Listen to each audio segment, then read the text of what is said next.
Well, good evening, ladies and gentlemen. I'm Jack Daly, the John and Adrian Mars Director of the Smithsonian's National Air and Space Museum. And it's my pleasure to welcome you to the 2015 Charles A. Lindbergh Memorial Lecture. The Lindbergh Lecture is an annual tradition in May here at the museum. Since 1982, the program has featured speakers who represent the qualities associated with Charles Lindbergh: skill, determination, courage, and vision. May 21st marked the 88th anniversary of his non-stop solo flight from New York to Paris in 1927.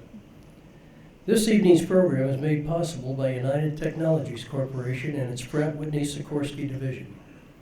Representing the company tonight is Rick Durlow, Senior Vice President for Sales and Marketing for Pratt Whitney's Commercial Engines and National Aero Engines. Rick, would you stand and be recognized, please?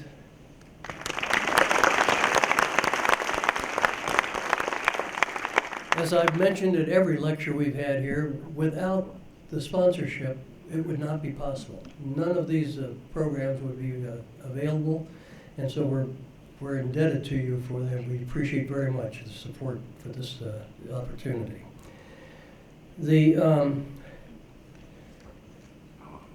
Each year we go through an extensive process to identify a distinguished member of the aerospace community to share his or her vision and experience or insights.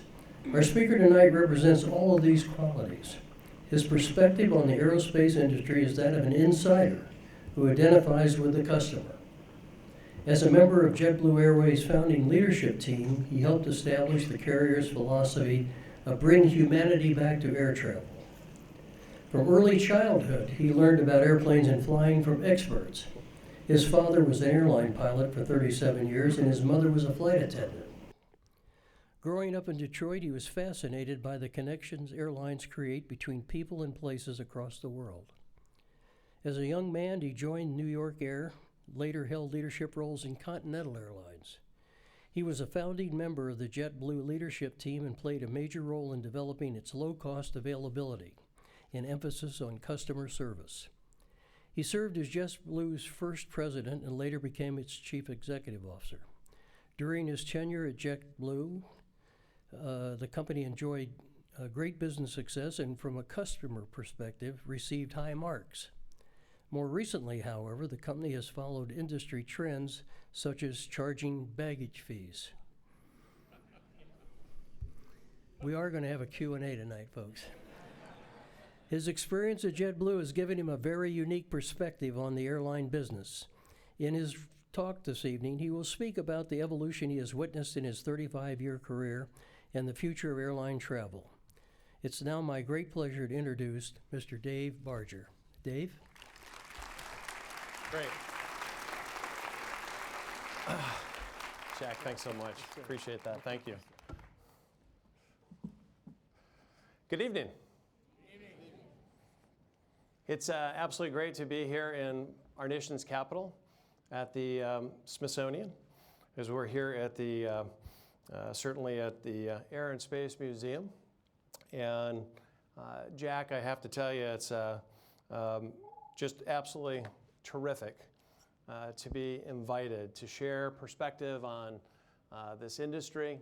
And Mimi, meeting you this evening as well, part of the industry as well. And every time I am in this facility, and obviously we have the Hazy Center with this picture being displayed as well, it's a, if we could just bottle this, the ability to preserving history and how do you just stimulate maybe that next kid to enter into aviation, aerospace, airlines, or wherever the case might be. And General, fabulous job over 15 years, shepherding, leading this museum. I learned earlier just the huge capital commitment that's necessary for the next generation to preserve this building. But thank you so much for the invitation. I'm absolutely honored to be here. Thank you. Rick DeLue with Pratt & Whitney and UTC, and I know that you were recognized, but I also on behalf of the airlines that I've worked for, and most recently with JetBlue, the A320s, the V2500, the IAE Association, John Beatty, I know you're here as well. The next generation geared turbofan, and no, General, I'm not going to do an advertisement for infomercial for Pratt & Whitney, but it was very important to my dad as well as he was flying. And Rick, thanks. I'm going to hold you accountable to that Lego model that you're going to make. I'm wondering how many parts, right? How many parts are in that Lego geared turbofan that you're going to gift over to JetBlue, Rick? We'll have a little contest, and maybe somebody can fly wherever JetBlue flies. We'll see how good they are from an engineering perspective. But Rick, thank you as well for the support here this evening. I also want to say good evening and thank you to those who just viewed a terrific film and Living in the Age of Aircraft. How did you enjoy that movie? Did you like that IMAX presentation? I'm really glad that you had an opportunity to see that. And Brian Terwilliger, getting to know Brian, and here's again somebody who's trying to bottle it, trying to educate those around the world about the importance of air transportation, commercial air transportation. We think about what comes to us in overnight packages, or we're flying for holidays. We just had the Memorial Day weekend. And Brian, with the worldwide display of that movie here in this IMAX theater, I really hope that the wings will really have some nice lift behind that film, because when you think about it, and I want to thank JetBlue as well, because there's a JetBlue cadre here as well. And I know JetBlue committed $250,000, General, to Brian to help with the marketing effort of that film. And I hope that other airlines, with their record profits, probably as a result of baggage fees and change fees, right? And you want a full can of Coke, right? It's why can't they also maybe gift to Brian and his team $250,000 to help with the education? It's and it's a different lecture, it's a different talk, it's a different speech, if you will. But my wish would be that 535 elected officials here in our nation's capital would have an opportunity to see that film in this setting, and maybe others as well who are elected representing the thought process with aviation. Because if there's a theme that I would share with you, amongst others this evening, is I think we just take for granted the importance of commercial air transport. When FedEx or UPS or DHL or you name it, when it shows up at your house, as you saw in the film, going from A to B, it's absolutely amazing to see. You can fly any place in the world literally in 2 stops with the technology of Boeing and Airbus. And as you have Bombardier and Embraer and the engine manufacturers, Pratt & Whitney and GE, and the list goes on, it's somehow just educating those who are elected to help really prioritize what's important. I'd love to see our elected officials see that film as well. I think Brian did a terrific job. It's a if I may, talking about the Lindbergh lecture, it's I have to admit that what I learned preparing for this talk tonight, and I also want to say good evening and welcome to those on the webcast, and there'll be an opportunity to listen to the webcast later as well as it's archived. I had no idea that Charles Lindbergh was born in Detroit. And I'm a Detroit guy. I mean, it's go Tigers and Red Wings and Lions and Pistons and all that kind of stuff, and Southeast Michigan. And I learned, Jack, that you and Mimi were in the Detroit area, and all kinds of recruiting with Marines across Michigan and other challenges as well. But I had no idea that I had that common bond with an aviator such as Charles Lindbergh. And to think that on May 20th and then May 21st, I love that, 2 days, but he left in the morning, right? And so 2 days to arrive into Le Bourget over in Paris. It's to think that that happened in 1927. It's stunning that we're sitting here today, not just commemorating Charles Lindbergh, but also talking about different aspects of our industry. And it's with that in mind that I would just give you a little piece of insight, because to be on this podium at this august institution talking about our space and commercial air transportation with, say, the value position carriers, it's a little bit intimidating, to say the least, when Charles A. Lindbergh and his wife, and to be at this podium. So with that in mind, let me just jump into a little bit of background and then the challenge, some of the headwinds that I see, and also some of the opportunities into the future. And by the way, as the General mentioned, any questions you might have before we close at the top of the hour, don't hesitate. Open for curveballs, hardballs, or whatever the case might be. Like a little bit of challenge, don't hesitate. You know, you got to start with, the family. And yeah, okay, here we go, family pictures. And you're here in the nation's capital, 8 o'clock at night. And I'm not doing this because my family's listening on the webcast. But my interest in aviation, and again, I think that's what this building represents. That's what that movie represents. It started with my dad. And my dad retired after 37 years. This is the 747 that he didn't have a very good landing on his last flight in Chicago. It was Seattle to Chicago some 30 years ago, but it ended a really nice career of 37 years. And the picture that we found here on the jetway, if you will, is Capital Airlines. And so here in our nation's capital, Capital Airlines was the largest airline at National Airport. And he cut his teeth at Pennsylvania Central Airlines. Kind of nice in those days to be a pilot, always a captain, and never a first officer, never having to upgrade, if you will. And he learned to fly in the Army Air Corps and was training pilots in Oklahoma how to fly P-51s, how to fly P-38s in the World War II effort, and private airplanes, seaplanes, whatever the case might be. Well, there's no doubt, it's the only thing I've ever done has been aviation, and I certainly credit my dad with that support. I just wish you would have had a nicer landing on that last Flight 143.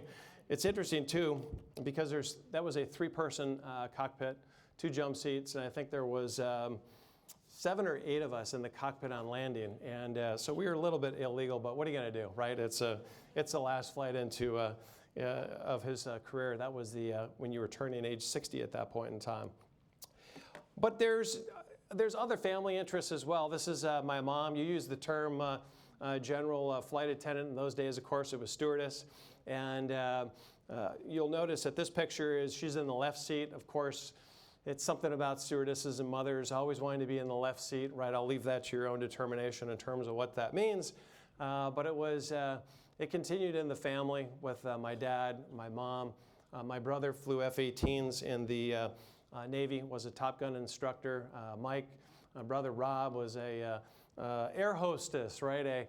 A flight attendant with Trans World Airlines. I have a nephew working at JetBlue today in management in Fort Lauderdale.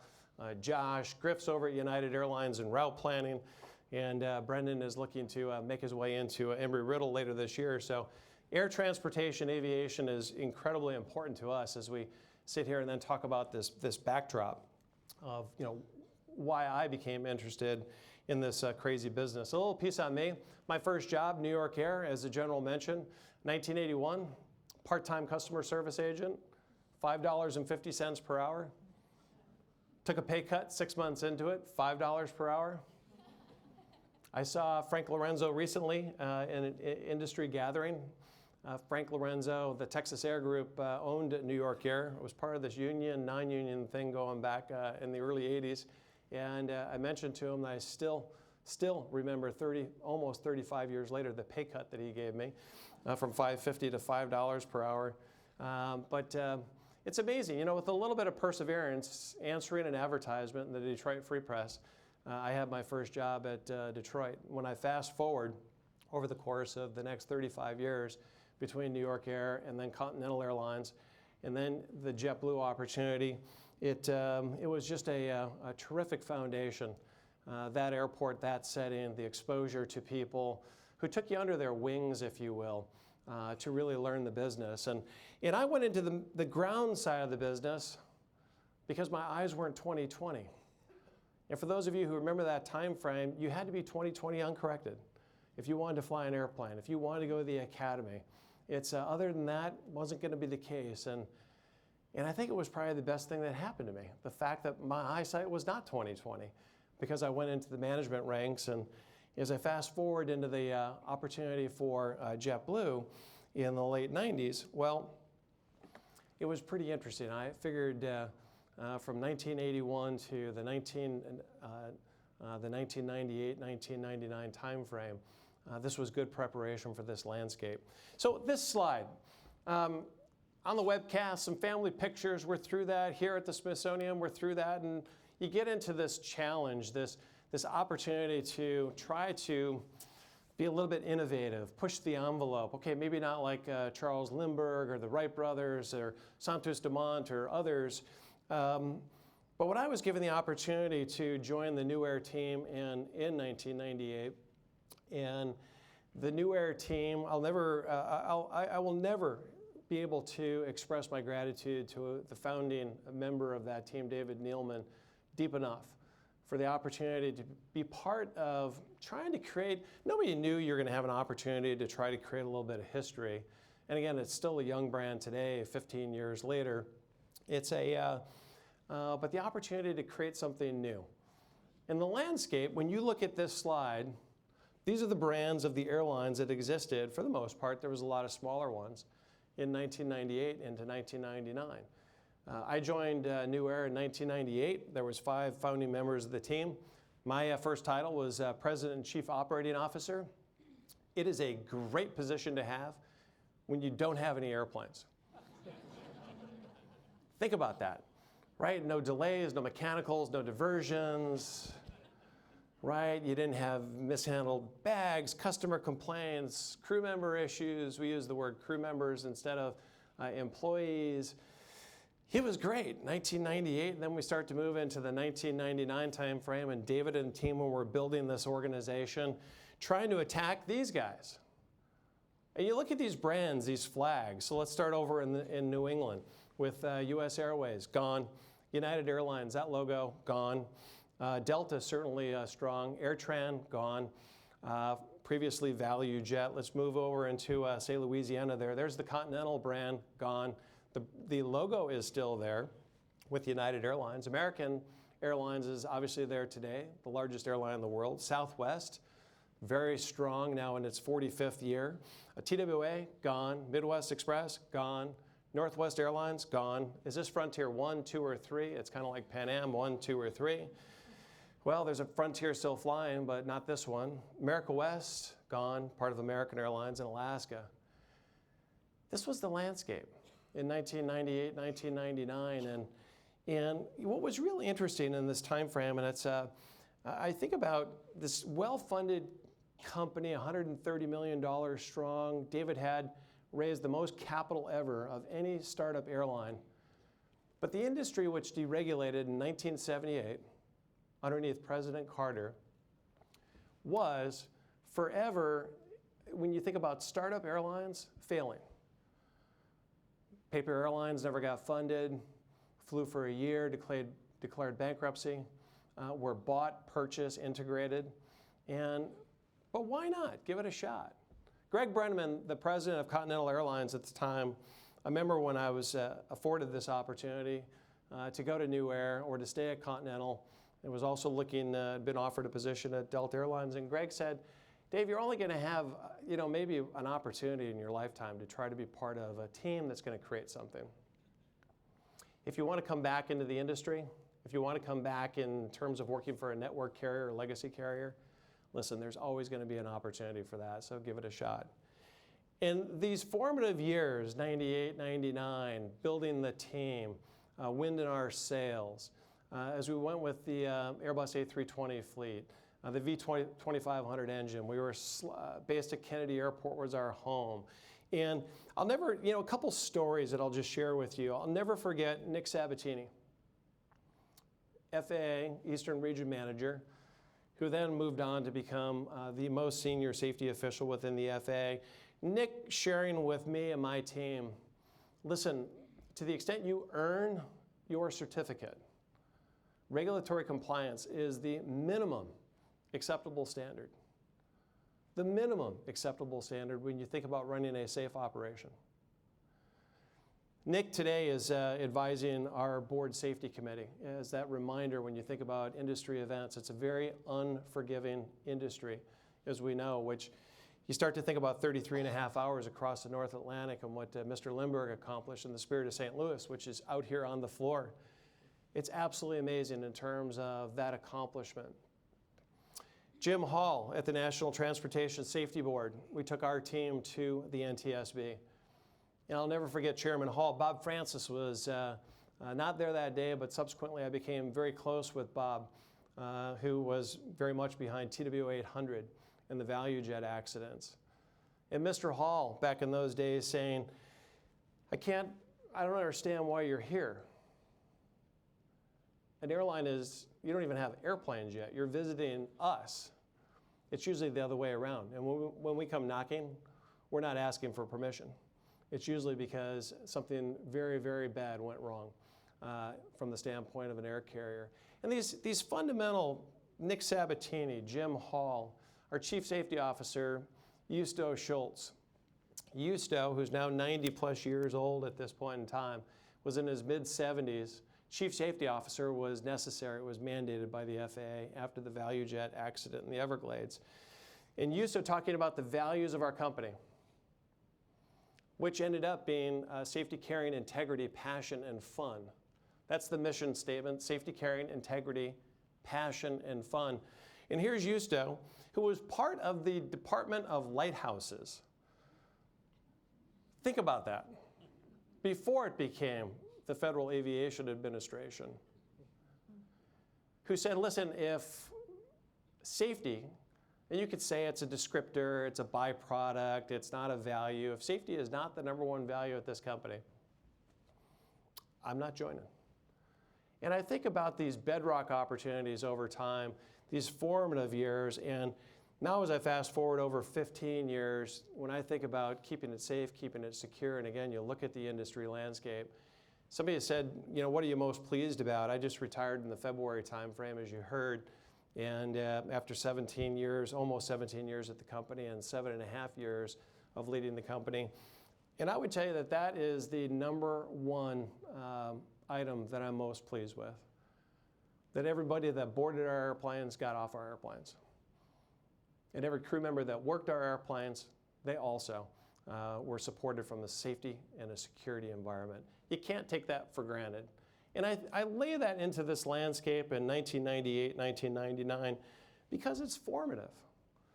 The DNA of our company, you fast forward, let me just walk you through this timeline. So 1998, 1999, first flight in 2000, and I'll fast forward into the 2015 timeframe. And I can't tell you how honored I am, General, to be here, to be talking about how do you try to build a little bit different business model where you can take care of your people, you can take care of the customers, and the shareholders are going to benefit from the ride as well. Listen, hey, we're far from perfect. Far from perfect.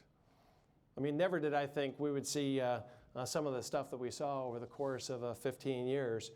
But when you start in 2000, first flight was actually, Rick, you mentioned earlier, the revenue flight down to Fort Lauderdale, but we did a VIP flight up to Buffalo, New York. Ladies and gentlemen, if you're going to start an airline, do not attempt to fly a VIP flight to Buffalo, New York in February. That is not a good idea.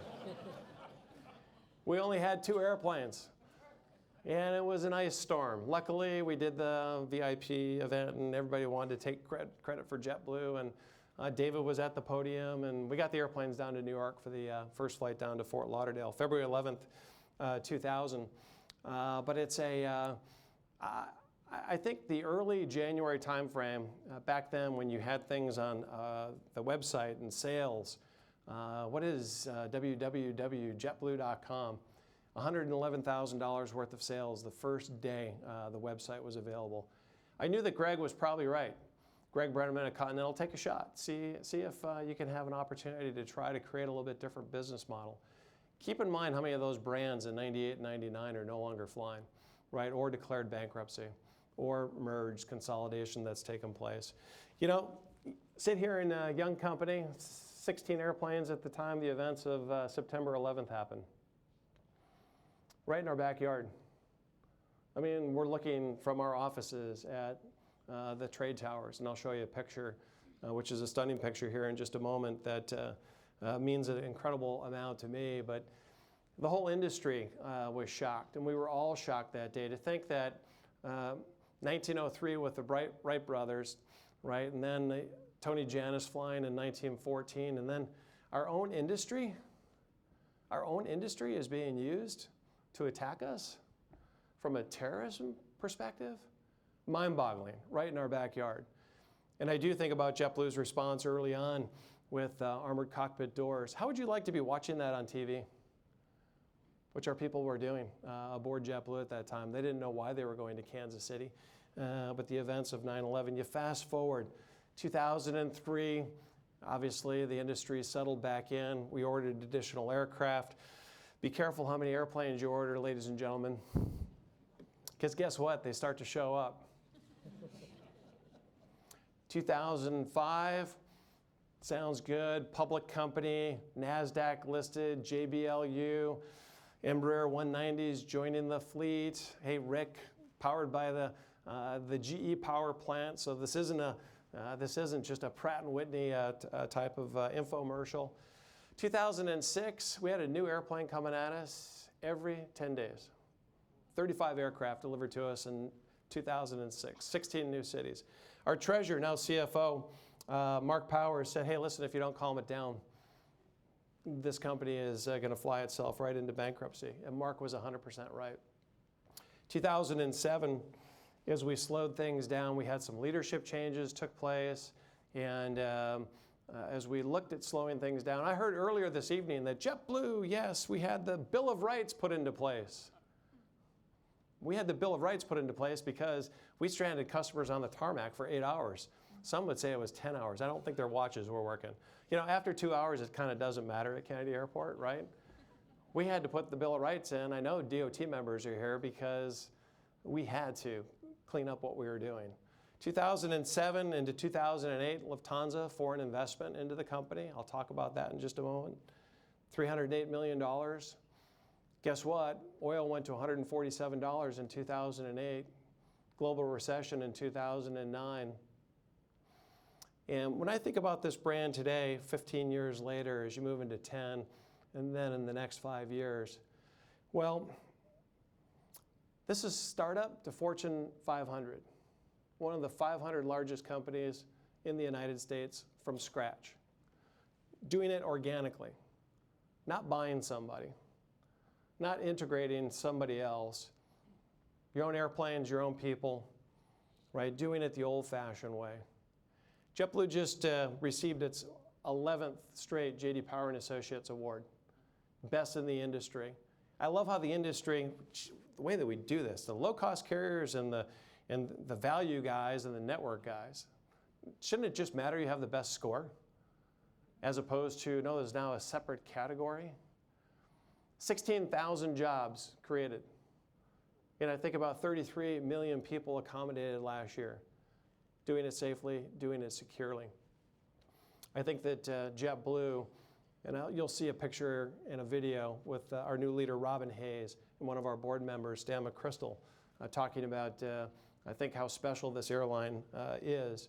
But I do think 15 years into it, the innovation, it's an opportunity to push the envelope and do things differently, despite incredible challenge.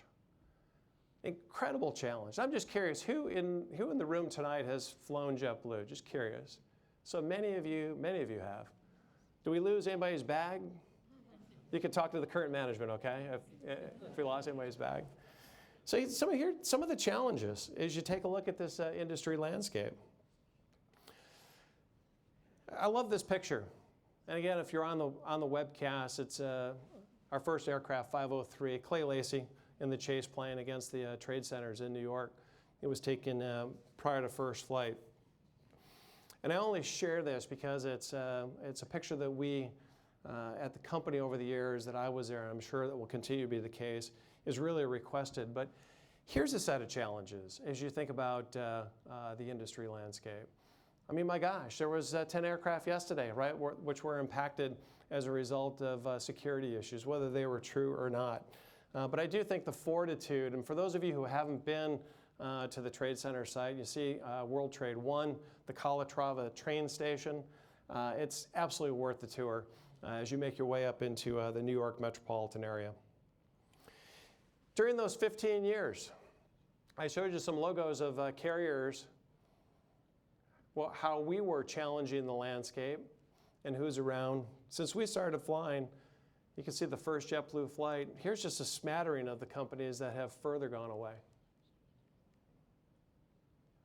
And so this challenge of this industry landscape, the competitive landscape, do you know how hard it is to compete against airlines that are operating in bankruptcy protection? They're reorganizing their company. They're not focused on the bottom line. So you're trying to compete against them. You're trying to compete against airlines that sit in bankruptcy for 37 months. 50% in bankruptcy protection, as I mentioned, now consolidation. It's a pretty strong industry now in the United States, but look how much carnage has happened over these 15 years. And my hope is that JetBlue in the next 15 years continues to be that standalone company, not consumed into somebody else, because the history books have indicated this is what happens. I mean, American Airlines, the largest airline in the world, US Airways not too long ago, TWA, PSA is in there, PSA is in there, Empire is in there. You start to look at Reno Air, my gosh, that's American Airlines, United Airlines, Continental Airlines, People Express, New York Air, geez, Provincetown, Boston, Frontier, wow. That was the second largest airline in the United States. Delta buying the Pan Am Pacific routes. United ended up buying the Pan Am, or the Atlantic routes, the Pacific routes, and then their merger with Northwest. And Northwest was Republic, and Republic was North Central. You get where I'm going with this?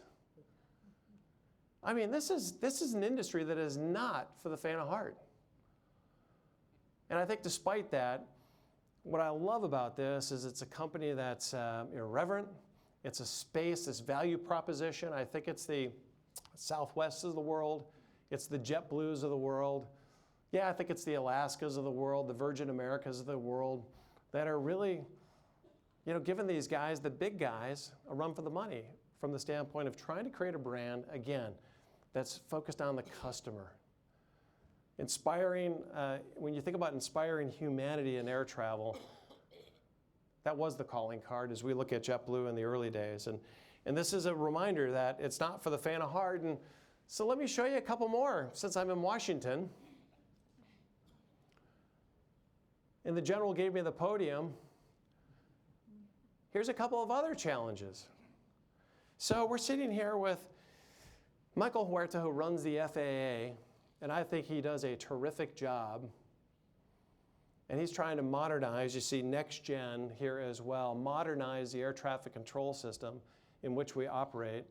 You're utilizing satellite technology in your car, in your phone, to a greater extent in terms of how we're navigating aircraft across the United States and across the world. But how do you run your business if you don't know what your capital plan is going to be? If you don't know what your expense plan is going to be?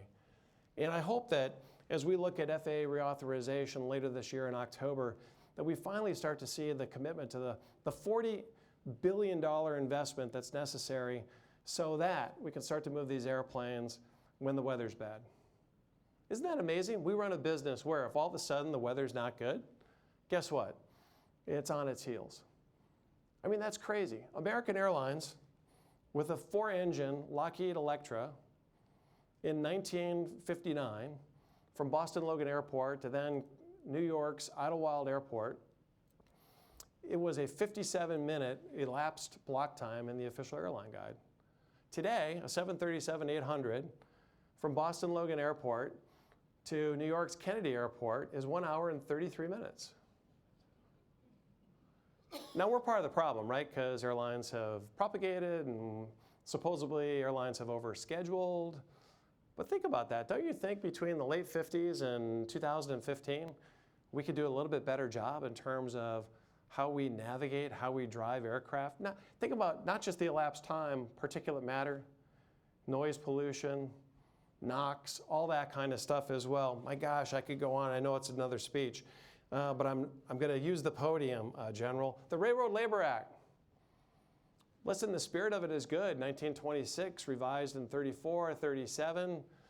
Why does it govern air transport? 1926. Okay, I get it. Let's don't strike and let's negotiate and let's make sure that the economy runs. 1926. Taxation. 21% of your ticket is taxes. You could start to look at nicotine, alcohol, forget firearms. Why do we do this? It's so nice to not be at JetBlue right now so I can talk like this. So open. Foreign ownership. I grew up in the Detroit area. German cars, Korean cars, Japanese cars are being manufactured in the United States. We're sitting here with foreign ownership restrictions that date back to World War II, with good purpose back in that time frame. That was 1945, right? It's 70 years later, and we're still boxed in terms of it's a global community. And I think one of the best ways, as opposed to sitting in bankruptcy for 37 months, is to allow for foreign ownership. And by the way, bankruptcy in other parts of the world, let's talk about Europe. If you go there, guess what? You don't come out, right? The airplanes go away. It's a totally different statute along those lines. Open skies. This is right in the midst of the mess that's going on right now with the large U.S. carriers and the Middle East carriers. I'm not going to try to pick a fight. I have to fly on these guys, right? I mean, I want to be welcome aboard American and Delta and United as a paying passenger. But open skies, when we look at bilateral agreements that are approved between our countries and have so much more in terms of ramifications, my gosh, let's just compete out in the landscape based on product, based on price, based on your people. I look at JetBlue's secret sauce over 15 years. It was the culture. It's not this protectionism. When is the last time you saw a U.S. ship on the high seas with a U.S. flag on it? They don't exist, unless it's part of the military, because we protected ourselves right out of business. I could go on. It's a different speech. And I just look at things like foreign ownership. Without the Lufthansa $300 million investment, I'm convinced that JetBlue would have been in bankruptcy. And I think they would have taken more, but that's as much as was allowed at that point in time. And I do think, again, those who are elected here in Washington, see this movie, see Brian's movie. Don't take our industry for granted. I'm not looking for a handout on behalf of the industry, whether it's you're operating them, whether you're making them, or whatever the case might be. It's just, there are countries around the planet that really value air transportation and what it means. JetBlue, 16,000 jobs, indirect jobs, 30 million people carried last year, lowering the fares for the consumer. You know where I'm going with this. The challenge is, again, I'm so pleased with where we are 15 years into it, and I look for the next 15 years of tremendous success at JetBlue. A couple closing slides here, and then we do have a video, if I may, and we'll do a couple of questions as well, General. It's 100 years ago, January 1st, 2014, the first commercial flight took place, the celebration of that first century, with Tony Jannus flying from St. Petersburg to Tampa, one customer, one of the mayors of the city's on board. And when you think about this time frame, 1914, of course, Charles Lindbergh, born in 1902, crossing the North Atlantic in 1927.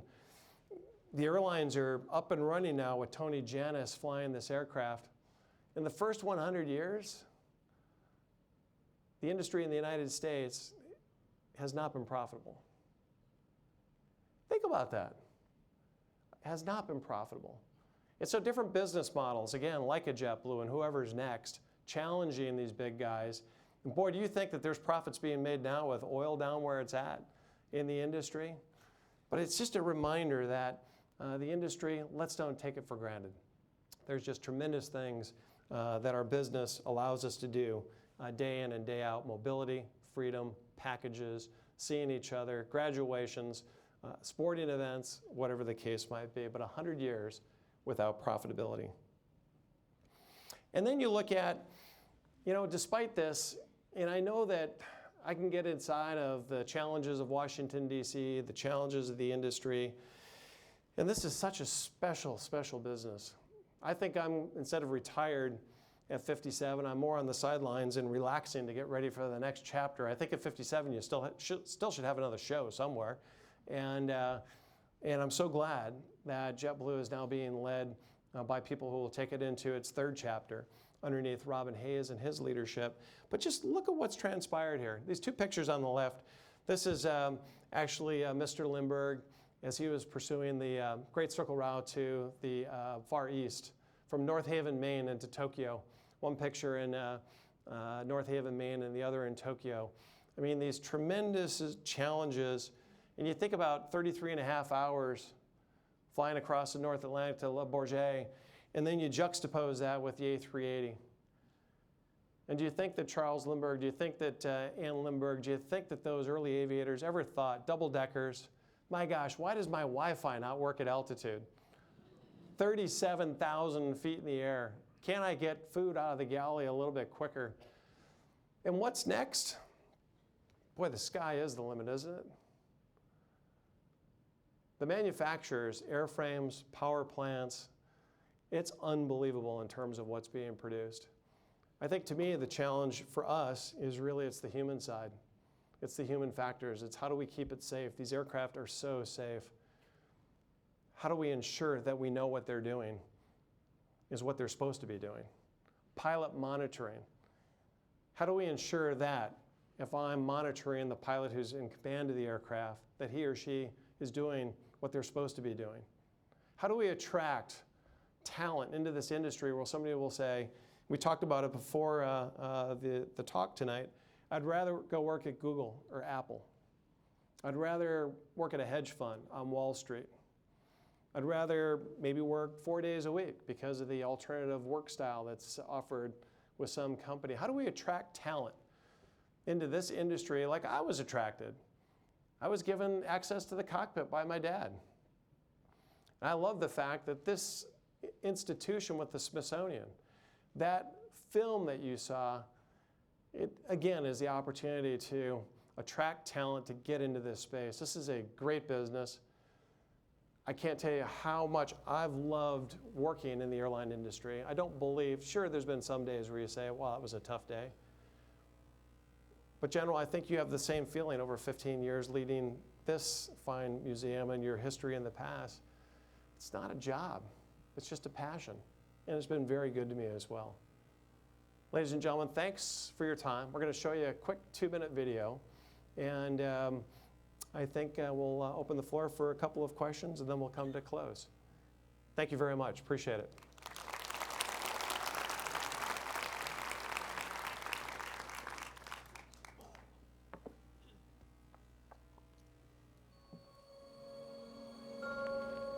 I think most of us in this room remember going home.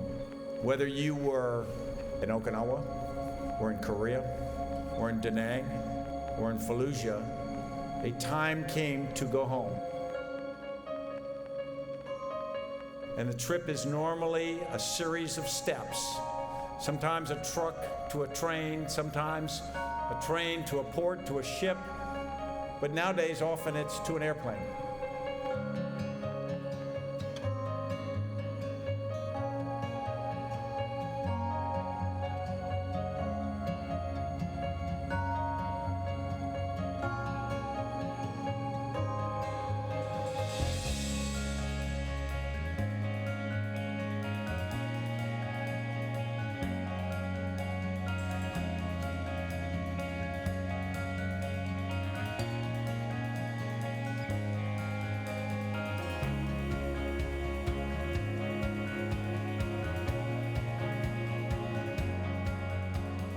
Our mission is to simply inspire humanity.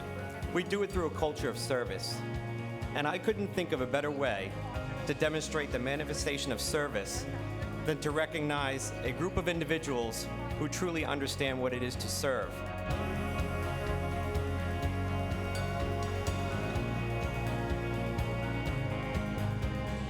You know, it was a great honor to fly down today with both with many veterans and serving military, and also great to see our own crew, both of our pilots and all of our in-flight crew, also veterans. I'm glad I'm here and I'm glad I'm back, and it's because of the people that we left behind. It was a perfect day. The flight was perfect. This has been a truly great day. one that I won't forget. JetBlue's dedication to veterans is very significant to me, especially as being an Air Force veteran. Being in blue again is a proud moment. It's about people. It's about what we mean to each other, the value of people's efforts, and the way we come together for a common cause.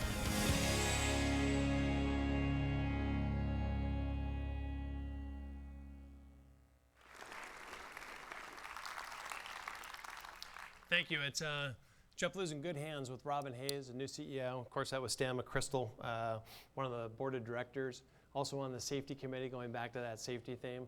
And I think with Memorial Day yesterday here in our nation's capital, this aircraft was the latest livery that was painted by JetBlue late in the 2014 timeframe. And it speaks volumes regarding, an airline can be much more than just airplanes. It can be very human. It can bring humanity back to air travel in many ways. Thanks so much. How about some questions before we close?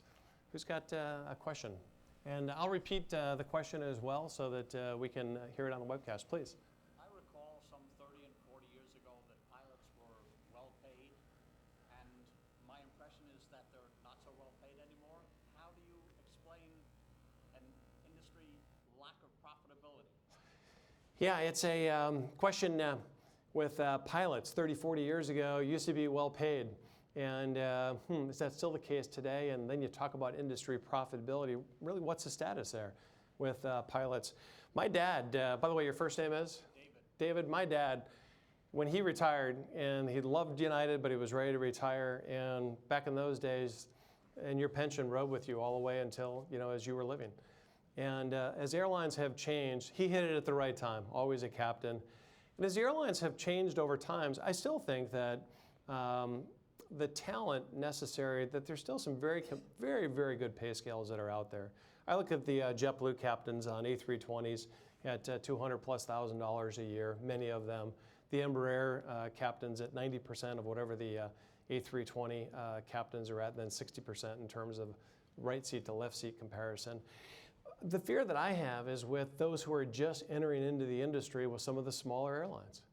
And how do you attract that talent, and how do you ensure that it's an industry that you can count on for a paycheck, and you can have a lifestyle which can take care of a family? I know that I can speak for JetBlue. I do think that there's going to be a pilot shortage on the landscape. It's already here today. It's making its way into the industry. The big airlines aren't seeing it yet. The JetBlues of the world are not seeing it yet. But innovative programs such as partnering with Embry-Riddle University in North Dakota, where you're literally hiring talent out of these flight programs and then putting them into commuter airlines like Cape Air, which JetBlue did in the Gateway program. That's then a guaranteed interview into JetBlue with the proper compensation package.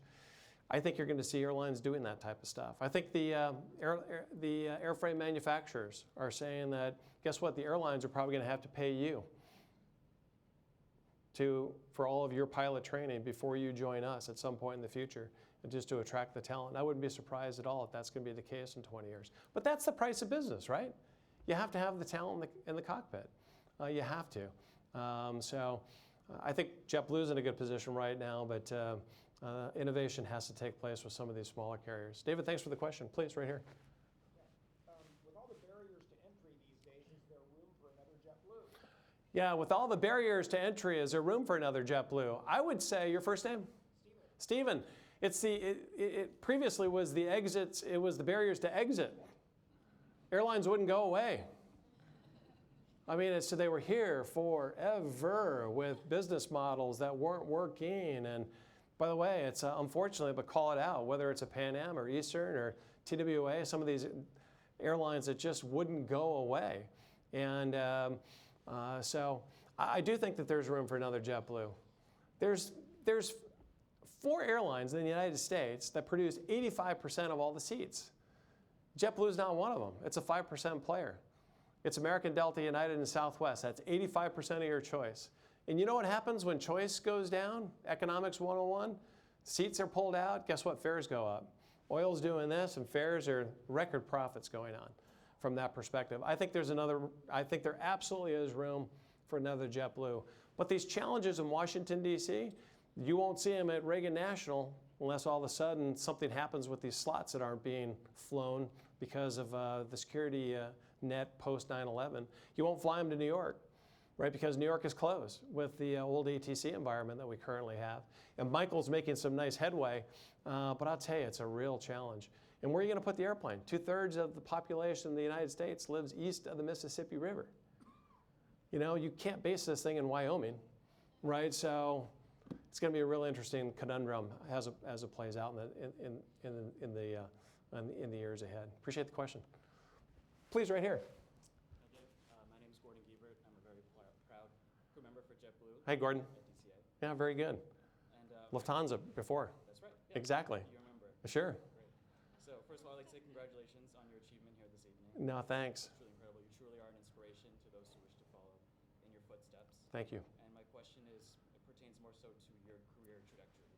I would have to ask, in terms of the biggest piece of advice that you give to someone who wishes to follow in your footsteps, what would it be? Gordon, thanks. And JetBlue crew member, previously at Lufthansa, we got to know each other at the chamber meetings here over the years. And what piece of advice would you give to somebody in terms of tracking your career or moving through your career? I think number one for me, what was so helpful, is be mobile. If all of a sudden, my dad, his second to last flight at United Airlines before that Seattle to Chicago flight, he had a Chicago to Newark flight. He called in sick. It's like, well, what are you doing? And he says, I just don't want to go to New York. Well, thanks. I ended up at New York Air, right? It's little did I think that I would be ending up on the East Coast. Be mobile. When an opportunity arose in Guam, I went out to Guam. So have flexibility. If you stay in one place, Gordon, I think it's really hard to move through the corporate ladder. That's number one. And number two, be selfish.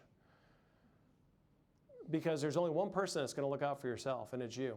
And what I also mean by that, try to report to somebody who's going to stretch you, who's going to give you the opportunity to make a difference, as opposed to somebody who's going to suffocate you. They're going to take credit for what you're doing. Be selfish. And I'll tell you, I had an opportunity to learn from some really great people. And boy, did I have an opportunity to learn from I learned a lot about what not to do from them as well. Love the question. Best of success to you at DCA and wherever it goes. Thanks. Back of the room, right there. I'm Roland, and I'm just wanting to know how the new partnership between Amazon and JetBlue is working out. Wow, is it Roland or? Roland? I wish I could tell you, but I'm gone. And the question was, how's the partnership with Amazon and JetBlue going? It literally rolled out after I retired. I'm now relaxing, effective February 15th. But I will tell you this, it's a good indication of this innovation, these partnerships, and how can you do things a little bit differently. And something as simple as blue chips and ESPN is what I heard from Rick earlier, and he was hooked, right? It's, I guess we know what Rick does, right, in terms of his lifestyle habits. But I'm sure it was well thought out, and there's probably going to be some nice opportunities. You partner with something like Amazon. That's pretty cool stuff. Appreciate the question, Roland. Time for a couple more, Jack? Yeah. A couple more? How about right there? Rob Stern, I'm a travel agent, and I'm curious, when you're not going to fly JetBlue because the route isn't offered, do you have a favorite alternative airline? Wow, Rob, do I have a favorite alternative? You're a travel agent. And, well, I'm moving back to Ann Arbor, Michigan, and a certain carrier by the name of Delta has a large hub operation there. But the reason I say that, it's really nice to be able to fly nonstop. And out of Detroit, you can fly a lot of places nonstop, not because the city of Detroit has the population to support it. There's the hub to support it. And so when you can fly to Nagoya or Sao Paulo or Amsterdam 4 times a day, and every place in between the United States, I'd have to say that, I'm pretty loyal to Delta. But, I love the fact that JetBlue's now in Detroit. 3 a day to Boston, nonstop to Fort Lauderdale. Guess what happened to the prices? Yeah, absolutely. And who wins? The consumer. It's so predictable over time with what happens, as long as the airline has the stay-in power. Other than that, I think I like any airline that takes care of their staff. And we weren't perfect at JetBlue, but we really did a hard job. Nobody was laid off. Nobody was furloughed. whether it's the events of 9/11, oil at 147, global, recession. My gosh, take care of your people. 100,000 people applied to work at JetBlue last year. You saw some of them in this video. So airlines that take care of their people. I'll go one more on you. If you fly offshore, Air New Zealand. It's absolutely amazing what that airline, you feel like you're in the country when you're on the airplane in San Francisco. It's amazing. Appreciate the question. How about way back there in coach, way back in coach, row 30.